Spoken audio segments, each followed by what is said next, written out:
Yeah. You want to like him, but you can't. Are you listening? What? Are you listening? Did you bring me on this show to insult me? Yeah. That's what I'm saying. That's what I'm trying to say. Yeah. Hey, y'all don't want it with us, man. We straight gangsters over here, Straight man. gangsters.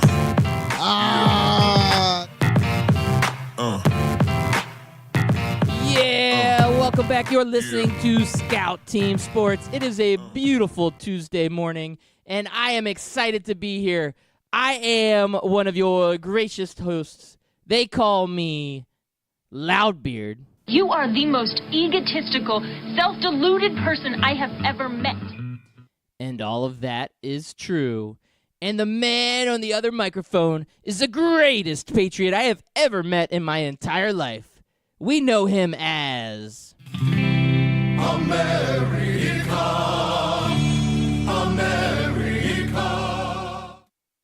Morning, when I woke up, I got to see some of the tweets out there. It was entertaining watching some of Danny Cannell's tweets. I do like that guy. Oh, he was ready for it. He's been waiting for this day for 2 years now, since the last time Alabama lost. Oh yeah, he was born ready for this, because he's an SEC hater, but for good reason. He believes that there should be a little bit more fairness. He liked UCF while they had their run going, and he liked to hate on SEC fans because he knows that the SEC fans have the biggest egos of any fans in college football, and you're a Gators fan, so yeah, I don't want to offend you in any way whatsoever.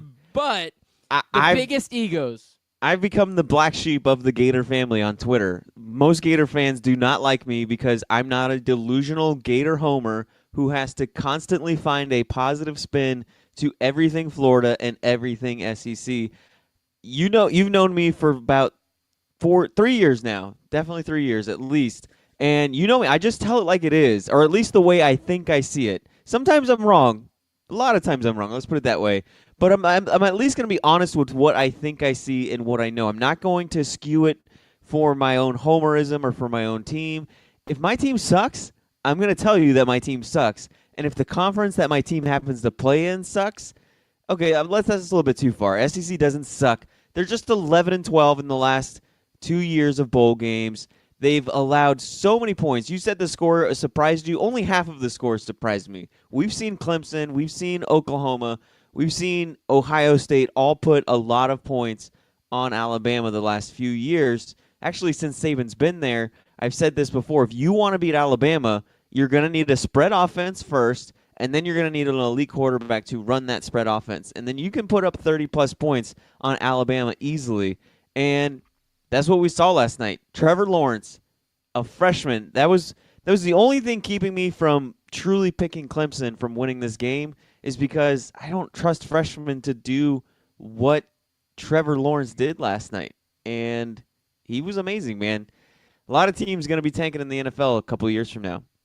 Oh, yeah. This guy, he looked great, and we definitely saw the future of what Clemson is going to be the next couple of years and what Trevor Lawrence was. Though last year when we saw Tua, we said, college football better watch out. Alabama's going to dominate. And Alabama dominated all year long. And a lot of fans, a lot of analysts, a lot of the mainstream media believed that this was Alabama's national championship before the game was even played on the field. Before the season even started. This was Alabama's national championship. That's right. Before the season started, before the game was played on the field, before any of that. But we all know that the games are played on the field, and that's what determines the winner. And that's what gets me so worked up about college football, is that we try so hard to determine who's the best team by looking at it on paper. That's where we look at it. When we talk about strength of schedule, Clemson had kind of one of the weaker strength of schedules in all of the top 10 ranked teams. They were sitting there. They were ahead of UCF. They had a stronger strength of schedule than UCF, but not by a whole lot. They were looking at, I think they were in like the 60th or 70th range for strength of schedule. And that's because the ACC had a down year. When you look at the ACC, their championship game was against Pitt, who was what were they, 7-5 when they went up against? Yep. Or yeah, I mean, we're not talking about a strong conference. And they went up against teams. Now they play like FSU, which FSU has had some up years, but this year happened to be a down year for FSU. So that did not help their strength of schedule. When you look at their teams, the games that were close, they almost lost to Syracuse. They barely pulled it out. Trevor Lawrence went out hurt. It was just a tough game, a tough battle, and they almost lost to Syracuse. Now, Syracuse was a good team this year, but by no means were they a great team. No. And that is what you're seeing out of Clemson is you sit there and say, well, their strength of schedule isn't good, so they're not a good team. No, you're still the same team no matter who you play. It's just how much you're willing to, or how big you can win and all this stuff. There's too many analytics that go into it. Let's just put it on the field. And this has been that argument for having an expanded playoff and all this that we've talked about all year long. But now we look at it, a team with a average strength of schedule goes in and dominates Alabama. An SEC team that was predestined to win it all because they were the greatest in all of the land gets smoked in a championship game. This is why we need to see these teams play it on the field. We needed the expanded playoff, but last night to me just proved it even more. And the egos and the arrogance of these SEC teams, it still blows my mind. And they were defending, we look at it on social media. If you look at Twitter, I was looking at it this morning, the amount of people defending the SEC, it's unbelievable because they say, oh, in the SEC, we hate Alabama. We hate them. Yeah, but you use them as the argument of why you're the best conference. So right. It's definitely tongue-in-cheek, I guess. Which is weird to me because there's 14 teams in the SEC. One team doesn't make up the whole conference, okay? I've said this before. If Alabama or if the SEC was a country music band or a country artist, they would be Alabama and the Coattail Riders because that's what the SEC's been doing since 2010. That 2006 to 2010 run was amazing. You had Florida, LSU, and Auburn all win national titles, and then you stretch it back even further, and you get into Tennessee back in '98. You had different teams winning national championships. Now you're no different than every other conference in the nation. You have Alabama and everybody else, just like the Big Ten is Ohio State and everybody else. ACC is Clemson and everybody else, and now you have the Big 12 is just Oklahoma and everybody else. Really, the only conference that can't figure out who the best team is the Pac-12 because it seems like it rotates every other 2 years. So I can't tell you who the dominant team is in the Pac-12 right now. But those other four conferences, you're one team, and then a bunch of like okay to sometimes they're really good to really really bad teams, and you're just like everybody else. So yeah, I didn't watch the game either, and it wasn't so much that I was boycotting it as much as it was the same reason why I didn't watch the NBA Finals last year. I didn't watch a single second of the NBA Finals because after Hangover 3, I don't need to see Hangover 4, and after Warriors versus Cavs 3, I don't need 4, and I don't need 4 of Clemson, Alabama. I got tired of the matchup, and I'm grateful that I didn't see it because it was a snooze fest of a game. People want to say it was an exciting game because it was Alabama and Clemson, and you got to watch Nick Saban. Any other 44-16 football game would have been trashed as this was an awful game. We need to fix the system, whatever else. But because it's Alabama, we can't say that. But it looked like it was a snoozer of the game from the outside. I watched some Bachelor, I watched some Antique Roadshow, and then I played some FIFA 19 that I got in the mail yesterday. Nice. Look at you. You had an action-packed Monday night. That was awesome. I started watching that Jack Ryan TV show that's on Amazon Prime. I need to start watching that. Yeah, is it good? It's pretty good. It reminds me a little bit of 24 when 24 first came out. Okay. So it's got that a lot of the drama, a lot of the intrigue, good cliffhangers at the end of each episode. I got through I think 2 episodes. I started working on a third before I fell asleep. They're hour-long episodes, so they're pretty lengthy. Can you buy Jim Halpert as like a action movie star? I think he pulls it off because the main character is supposed to be an analyst, so he's kind of a desk guy that gets pushed into the action. So I feel like it works. Jim Halpert behind a desk is believable. I mean, it's believable. He spent Very like believable. 9 seasons doing that. So Yep. The only thing it I was honestly missing would was have been Dwight. better if it would have been better if he was Jim Halpert pushed into the spotlight. Yeah, they renamed the show instead of Jack Ryan. It's Jim Halpert, and So- everybody would be all in. Loudbeard, we didn't talk about this yesterday, but the commissioner or whatever he is, the CEO of the college football playoff, doubles down and says no expansion until 2026. He put the kibosh on it. They are just true blue to this system. Does this system in your mind, did this bowl season, did this college football playoff prove in your mind that we need expanded more, or are you kind of toning back because, the two best teams played yesterday and Clemson showed that they were truly the best team in the nation? What are your thoughts?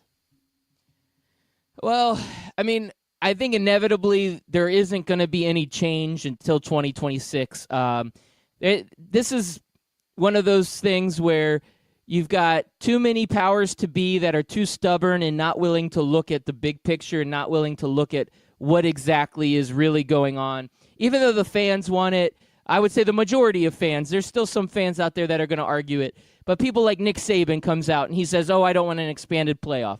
Yeah, well, of course you don't, because Alabama has the opportunity to be in the playoff. They could have one, they could even have 2 losses and still be considered in the playoffs each and every year, because they have already kind of gotten that, I guess they've gotten that hall pass. They've earned it because they have been so good for so many years that they're going to always have an opportunity. And with that being said, why would they ever want to expand? But when you look at it, the totality of it, you're basically only saying that each year maybe 15 to 20 teams have an opportunity to win this national championship. And that's, again, why I think expansion is still necessary.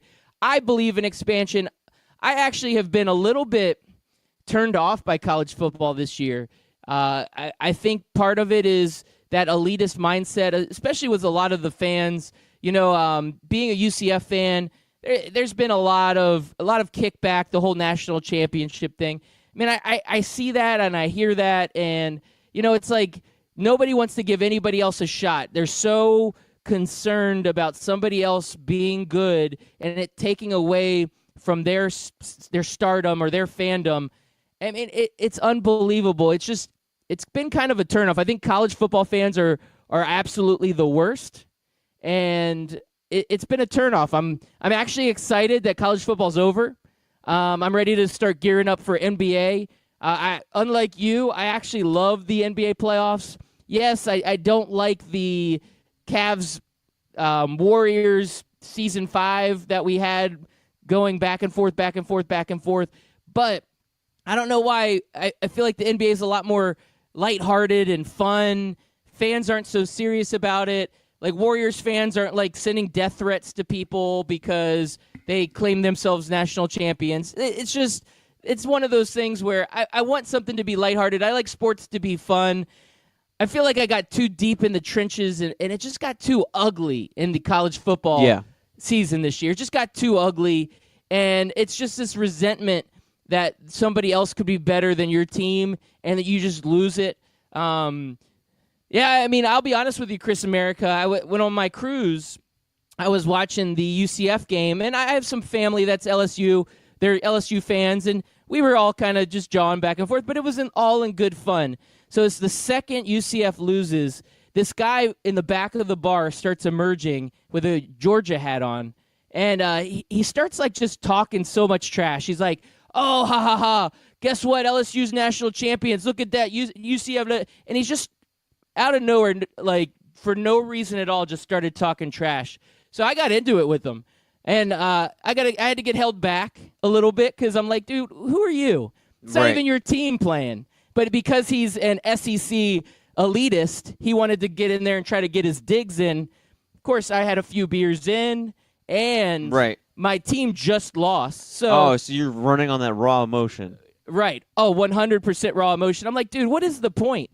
And the dude, like, after I got held back and walked away, he screamed across the bar that I was a weenie. Can you believe that? I swear to God, I said, are you kidding me? I afterwards, I'm like, this had to have been Chad from the fraternity or something, because this kid looked like he was like 25, like just total arrogant. I'm on top of the world, millennial. The world owes me. We're way better. And this was before Georgia got their butts handed to them by Texas. So I was hoping to run into him later on, just to hey, good game there, bro. But I never. You should give him one of those old okay, cool, hook 'em. Yeah, I know. But afterwards, I said, this is the type of thing that I'm just like, I'm over. Like these fans are just they're wanting to trash everybody. I just like to watch sports to have fun and enjoy it. It doesn't need to be so serious. And that's what I'm looking forward to with the college football season being over, because it is unbelievable how passionate college football fans are. And that's a good thing, except it becomes borderline psychotic at some points. No, it does. And it sucks that it ruined that fun for you, because I remember when we first met, you were like, I'm not really into college football, and I'll watch it from time to time, and UCF's your team, and you'll watch UCF, and you never really got into it because you never really had a reason to.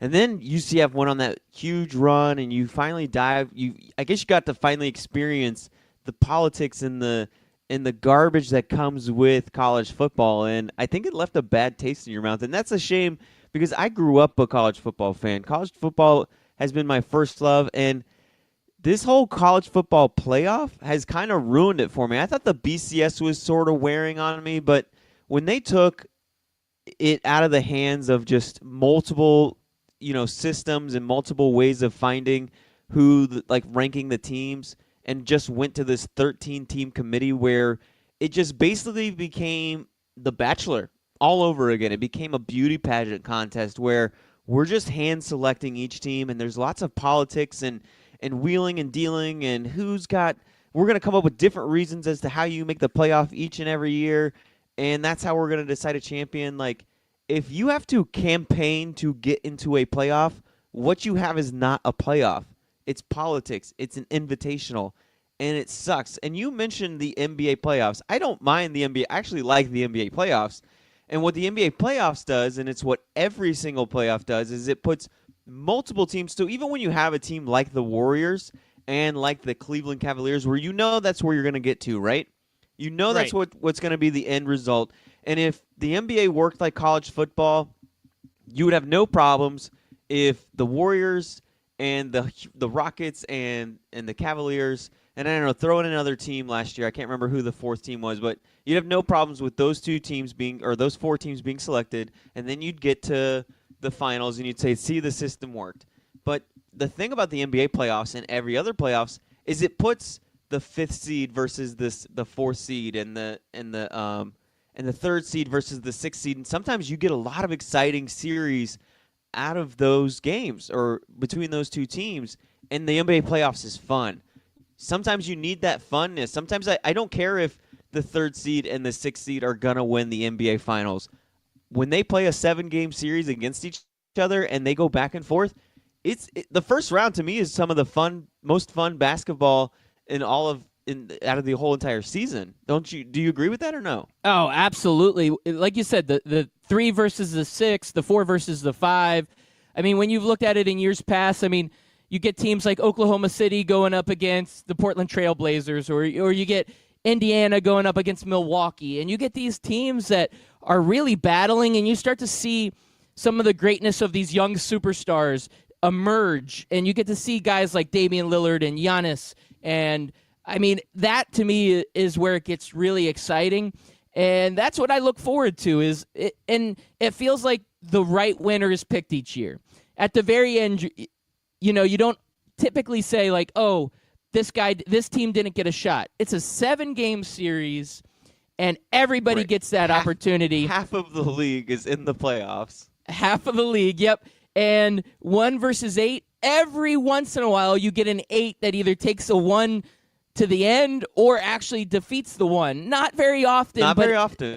But it can happen. And when you see that, you just think, wow, this is why we play this, is because we want to see who the winner is. We want it decided. And I guess that's where professional sports, to me, gets it a little bit gets it right and is a little bit better with it. And we talk about comparing college football to professional football. It's hard to compare because there's so many teams in college football. But when you have 130 teams in your Division 1A, you would think that you would have something more than a 14 playoff. And when you have 32 professional teams and 12 make it, and out of those 12, you get to see these one and done wild card games, and everybody talks about it, and it's exciting. And the NFL dominates December and January, other than one day or 2 days that college football gives themselves, maybe 3 days in December and January that are entertaining. The rest of it, NFL takes over. They start doing games on Saturdays. Their playoffs are on Saturdays and Sundays. So everybody that's like, college football's over, I need a little bit more football fix, NFL's like, oh, I'm right here. Don't worry. We've got it set up where we're going to take all of that extra fan watching and put it right to our playoffs. The NFL's smart about it. And people kind of they're like, okay, well, let's see a real playoff now.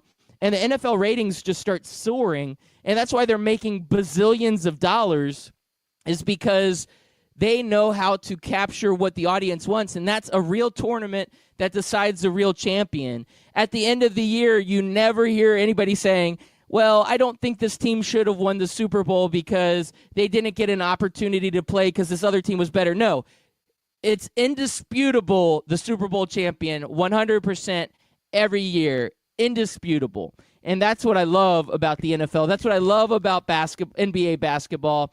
And honestly, college basketball gets it right. March is owned by college basketball, and you love March Madness because you get Cinderellas, you get an actual champion, and again, it's undisputed, man. I don't understand why that in college football it's so far off. There's such a disconnect, and it's about money in the pockets of the haves and the have-nots just sitting here talking to themselves about why it's so messed up. And that's how it's been forever. And they're continuously alienating the rest of the country. Ticket sales were atrocious for this football game in California, and people are just throwing their hands up. Well, people in California just don't like football. What? Two of the biggest franchises in the history of all football are the Oakland Raiders and the San Francisco 49ers. That Bay Area supports football like no other. Now, do they put money towards a stadium for the Raiders? No, but that doesn't mean they don't love football. They just don't want to spend their tax dollars for a billionaire to have his own stadium. And you have 7 million people in that Bay Area, and you're telling me you can't find, 60, 70,000 people willing to go to that game outside of the Alabama Clemson fan base who somehow became poor all of a sudden and can't afford to fly across the country. Apparently there's no wealthy, Alabama and Clemson fans in that fan base. But when you look at the NBA playoffs, you look at the NFL playoffs, and you look at, like you mentioned, the college basketball tournament, what is going on with those three things? The entire nation is involved in that process to where you kind of want to see the payoff at the end. You start off as a Colts fan, and you want to see at the end, whether or not the Colts make it, you kind of want to see how that story ends. You get involved as a Houston Texan fan. You want to see how that story ends. You get involved as a UCLA, or I'm trying to think of like Butler, whatever your team is, you get started off with the process of your team being in this playoff, and even whether you make it or not, some fans are like, oh, my team didn't make it, so I don't care anymore. Okay, you have those fans, but when you're involved and you start becoming invested into that playoff or that tournament, you want to see how it ends. And that's what college football is missing. 90% of the country is missing from the college football playoff, and they just don't care. I mean, you look at the NFL playoffs, you have Indiana involved, Texas, Washington. You have two cities in Texas involved. That's one of the second largest state in the country. You have California involved, Maryland involved, Pennsylvania involved, and Illinois involved. That's just the first round of the playoffs. I'm missing 4 other cities and 4 other teams with Kansas City, LA, New England, and New Orleans. That's the entire geographical locations, every single point of the continental United States you could ask for is involved in the NFL playoffs. Oh, yeah. I'm with you, man. You do. You get more involvement, and even when I guess there's a little bit more buy-in. I'm a Washington Redskins fan. We did not make the playoffs this year, but I'm invested into how the NFL playoffs end. And I'm going to watch the Super Bowl no matter what. The Super Bowl to me is a huge event. This college football invitational, to me, there's nothing exciting around it because there's so many politics that goes into it. It's like almost distasteful. Like I don't want to see that. I'm like, okay, I'm done. It's just the whole political mess, the whole nasty fans. Yeah, professional football fans can get nasty. I'll be honest with you. You experience what it's like to be a Dallas Cowboys fan for once. Yeah, exactly. I'm sure that's what a Dallas Cowboy fan gets every time they lose in the playoffs. Yeah, probably. Though the Dallas Cowboys fans, they're pretty arrogant on their own. They're pretty arrogant as well, yeah. Yeah, that's a different story. But, there's rivalries. In the NFC East, I look at it, and Philly, Washington, Dallas, and New York, I mean, they're all huge rivals. And Philly fans can be nasty. Dallas fans can be nasty. Washington fans can be nasty. But at the end of the day, I want to go and watch who's going to be the best team. So I'm going to watch the playoffs. I like seeing what the other teams are doing. And I just don't know that in college football it's the same. Now, they did have huge ratings last year. The Alabama-Georgia game last year, it had huge ratings. And there's a huge fan base in college football. I don't want to take away from that. I know that there is, and I know a lot of people want to see who the winner is in college football. But I just don't, to me, it doesn't feel the same. And I think this year there was going to be a drop-off in the ratings. I'll take a look at that. I think they usually come out the day after the game. Yeah, they'll probably be around like 9 o'clock is usually when the ratings will come out. And I was looking for that this morning. I was like, I think they come out. But just so you kind of have a comparison, Dallas-Seattle scored a 30 million. You could take about maybe 4 of the top college games this year outside of the college football playoff to get that number. And last year's national championship was about 10 million short of that. So that shows you how much more involvement there is with the country and the NFL playoffs. Yes, Dallas is a huge market, but if SMU were to play in a national championship game, it wouldn't touch 30 million. Yeah, no, there's no way. And I don't know. That's crazy that you said even the playoff game was getting more. I was thinking the college football invitational would have a higher mark than the regular playoffs, like the wild card and stuff. But you're right. I mean, Dallas has probably one of the biggest fan bases, if not the biggest fan base of any professional team out there. I mean, I think they rival the Yankees. They rival the Red Sox. They rival any of these other huge brands. I think the Cowboys probably, maybe up there with the Steelers, have one of the largest fan bases. So when the Cowboys are in the playoffs, you have everybody that wants to watch them lose and the Cowboys fans. And then it ends up being 30 million. Wow. And you know why people hate the Cowboys? Because the Cowboys are actually forced to travel around the country year in and year out and go play other people's teams. And there's nothing that makes you hate another team more like playing them and losing to them. And that's what college football needs. College football needs to get all of these college football teams out of their own stadiums, out of their own regions, and travel around the country so that other people can either decide to love them or hate them. But if you feel nothing for them, guess what? You're not going to tune in. You don't care. And I guarantee you that the college football playoff final last night is going to draw good ratings in the Southeast, and that's it. It's going to do poor ratings everywhere else. And I think because it's Alabama-Clemson fatigue and because it was 44-16, it's going to draw a low rating or a lower rating. It's probably still going to be a high rating, but Loudbeard, I'm going to leave you with this little joke that the college football playoff left in the stadium before we go to commercial break. In the stadium, on the Jumbotron or the big board or whatever, they had a fast facts for college football playoff.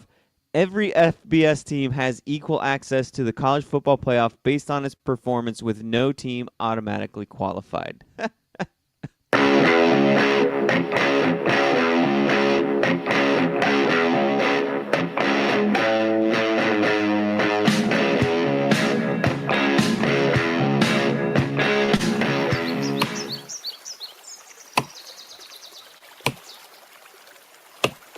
When I'm working hard, I build up a thirst for sports. That's when I grab a cold 12-ounce sports radio.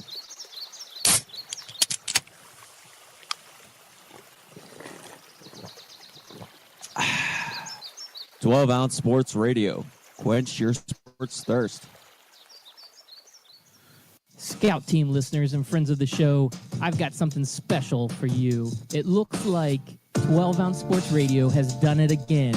We have partnered with Rally House. You just go to the website 12ozsportsradio.com. Click on the banner on the right side of the page, and it will take you directly to Rally House. Rally House has some of the greatest, most unique sports items for that diehard fan, casual fan, and anybody and everybody out there that is special in your life. So go ahead and check it out. Once again, go to that website, 12ozsportsradio.com.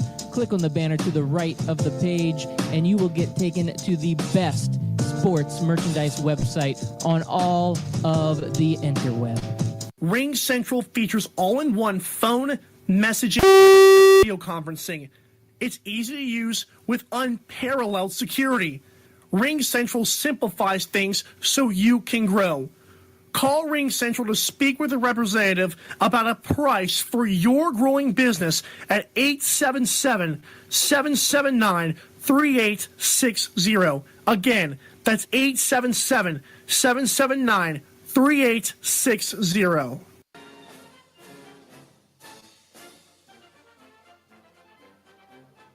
Hey everybody, it's your favorite Patriot, Chris America, and I want you to listen every single weekday, Monday through Friday, 6 a.m. to 7 a.m., and on replays from 11 a.m. to noon of Scout Team Sports. Listen, George Washington did not cross over the ocean blue in 1492 to defeat the Nazis, so you can listen to the same tired national clickbait sports stories. So once again, tune in to us every single morning, 6 a.m. to 7 a.m., and then we replay from 11 to noon. I will see you there, and God bless America.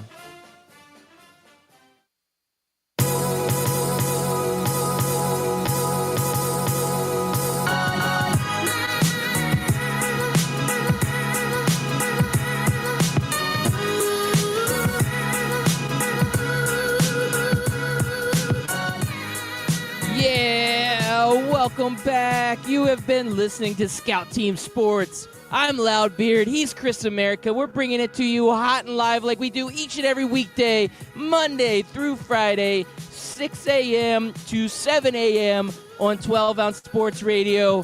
And the replay runs daily from 11 to noon. So make sure you check it out on our station, 12ouncesportsradio.com.